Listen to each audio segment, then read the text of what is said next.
Today, we peel back the curtain on an outdated system that's been humming along in the background of our lives. It's the one that says we have to save our bliss for a 65-year-old version of ourselves. I'm talking about retirement. For most of us, we've been raised to view retirement as this ultimate hard-earned destination.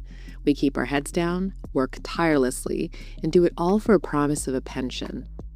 In exchange for 40 years of loyalty, you get a gold watch and a guaranteed employer-funded lifestyle. But for most of us, that contract has all but vanished. Unless you're in the public sector, they're no longer handing out cushy pensions. And yet, we're still operating with the same work until you drop mindset. What is it all for if there's nothing waiting for us at the end? I've watched people in my own life stay in jobs that have drained their physical and mental health, all to chase that finish line without truly questioning why they were doing it. My own parents worked so hard, taking barely any time off, only to reach their 60s and realize two things. They have way less energy to do what they love, and their identity was so tied to their work, and now they feel a bit untethered. It makes me wonder, is trading away your most energetic years for the possibility of being taken care of later really a fair deal? And why are we so comfortable with postponing our joy? Today on the show, we'll dig into the history of that shiny retirement orb that we work tirelessly towards. We'll look at why this system was built in the first place, and to explore all the ways that we can start viewing freedom not as a final destination, but something that we can access whenever we want. I'm Iris Lung, and this is The Future Reworked.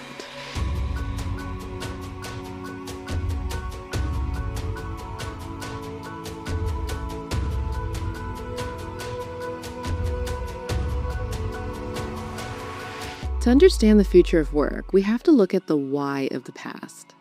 And if we want to debunk outdated systems such as traditional retirement, we have to go a little back in time to see how it no longer represents our lives here in the modern age. Believe it or not, the whole concept started as a political chess move in the 1880s. German Chancellor Otto von Bismarck created the first state-sponsored pension for workers over 70, mostly to keep social unrest at bay. Before that, you basically worked until you couldn't physically, and then you relied on charity or family into old age. By the time the Second Industrial Revolution rolled around, retirement became a convenient way to move slower, older workers off the assembly line to make room for younger, more profitable ones.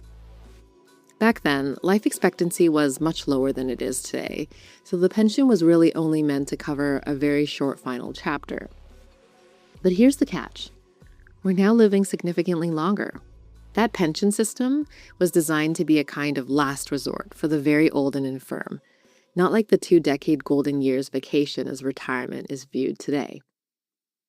So as you can imagine, as people lived longer, the pension system became more strained. But even more so than the money, there's this human cost to the sudden transition into retirement. When you've spent 4 decades defining yourself by your 9-to-5 job, stopping abruptly doesn't really feel like relief. It actually comes across as a crisis.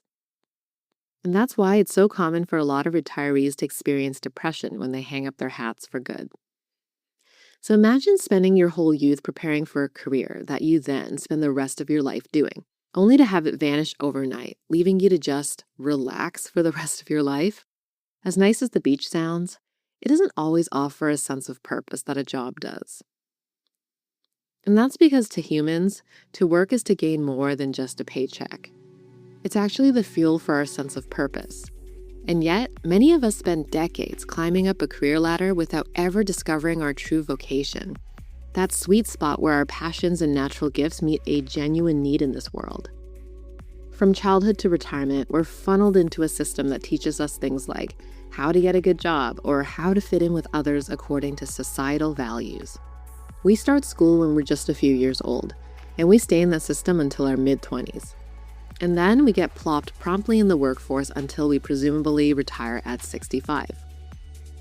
Everything we've ever done has been designed to lead us towards having a great career and being financially secure. When we're children, we're naturally creative, imaginative, and uninhibited. We're unapologetic about our interests and passions, and we're curious about pursuing the things that we're naturally good at. But as we grow up, most of us are expected to push down our natural talents and inclinations in favor of what will get us the most secure job. We identify so much with our jobs because it's all that we've ever known that was important. But the truth is, true fulfillment comes from finding something meaningful to do. By having a reason to get out of bed and contribute to the world, that's what gives us a sense of purpose. It's our reason for being. And when that's suddenly stripped away at 65, it's no wonder that we feel so lost. The good news is, the 65 and out model is simply one option, and quite honestly, it's an outdated one. There are a lot of vibrant and creative alternatives to the traditional approach to retirement out there. Depending on where you're at, some of these ideas might feel a little unconventional, but it's all about keeping an open mind. There is no single right way of doing things, and I believe that it's all about finding a path that actually works for you. Have you heard of the FIRE movement? It stands for Financial Independence Retire Early, and it's a philosophy that gained massive traction online after 2010. In a nutshell, it involves setting up passive income streams and saving aggressively, sometimes up to 70% of your income, and investing it all until you reach something called the crossover point. That's the moment your passive income and investments finally cover your expenses, allowing you to live off your auto-generating income. It sounds like the ultimate life hack towards an early retirement, right? But financial guru Ramit Sethi points out some of the common pitfalls with the FIRE movement. He says that many people in this movement become so fixated on a number, which leads to a lot of anxiety and depression. They become experts at saving money and, in some extreme examples, hoarding money, but they never actually learn the skill of spending it. Examples of this are people that constantly worry about money, even though they have millions in the bank. Don't get me wrong, the FIRE movement is a fascinating subculture of very smart people who are carving out new paths to walk on in this life, and I'm all for that. But what I'm not as connected to is this sense that you have to struggle through years of aggressive saving just to attain your freedom. And by putting retirement on the pedestal as this lofty goal to get to, there's still this sense of, I have to grin and bear it and push through so much hardship before I can kick back, relax, and free myself from the drudgery of the working world. And of course, there are infinite ways to live life, and the FIRE movement is just one of the many possibilities. We're all different, which means that there isn't one single approach that works for everyone. And so we have to retrain our brains to think differently, and that starts with a simple question. What if work isn't a drudgery to be endured or a life sentence to be served? What if it's a lifelong passion, something that we can practice without ever wanting to quit? In his book, The 4-Hour Workweek, Tim Ferriss talks about two different groups of people, the deferrers and the new rich. The deferrers are exactly what they sound like, the typical travelers on the traditional path. And according to Tim, they are the ones that save it all for the end, only to find that life has passed them by. It's not the most flattering description, but for anyone working 50 weeks a year just to earn a few weeks of vacation, it's a likely reality. In contrast, the new rich have a completely different philosophy. While a deferrer might say, I want to work for myself and retire young, the new rich person says, I want to have others work for me. I want to prevent work for work's sake and to do the minimum necessary for maximum effect. And I want to distribute recovery periods and adventures throughout life on a regular basis. And these will be in the form of mini retirements. And to recognize that inactivity is not the goal, but doing what excites me is. See the difference? According to this approach, the goal isn't working your entire life to retire at 65, or even aggressively saving to retire at 40. It's about acknowledging that while work is certainly vital to our purpose, it's not the only thing that matters. It's about being strategic, working not only because you should, but because you want to, so you can reap the maximum rewards. Life, as it turns out, is all about balance, and Tim shares that you should make time throughout your life to go recover and go on adventures. You can have little pockets of retirement instead of working towards that one big one at the end of the line. I saw the perfect example of this in a book called A Company of One. The author, Paul Jarvis, tells a story about a friend of his, an accountant living in Tofino. It's a place renowned for its wild natural beauty and also known as the surf capital of Canada. So one day in August, this friend tells Paul that he's wrapping up work for the year to go rock climbing. Now, Paul was confused. After all, there were 4 more months left in the year. But his friend had gotten really realistic about his numbers. He knew exactly how much he needed to earn to cover his life and his investments. Once he hit that number, he stopped. He didn't keep working for the sake of working or accumulating wealth just to see that number grow. He strategically distributed adventure, freedom, fun, and play throughout his life instead of postponing his joy for the future, a time that he might have less energy and stamina to go surfing or rock climbing. It really goes back to what I said at the start. We shouldn't be saving our bliss for the distant future. Life isn't about suffering for a lifetime just to enjoy it at the end. And even if you really love your work, it's an important reminder that it's also about those in-between moments of bliss, freedom, and adventure that make up a life well lived. So, if you've spent your career following the rules, but you're starting to feel like you want out, where do you go from here?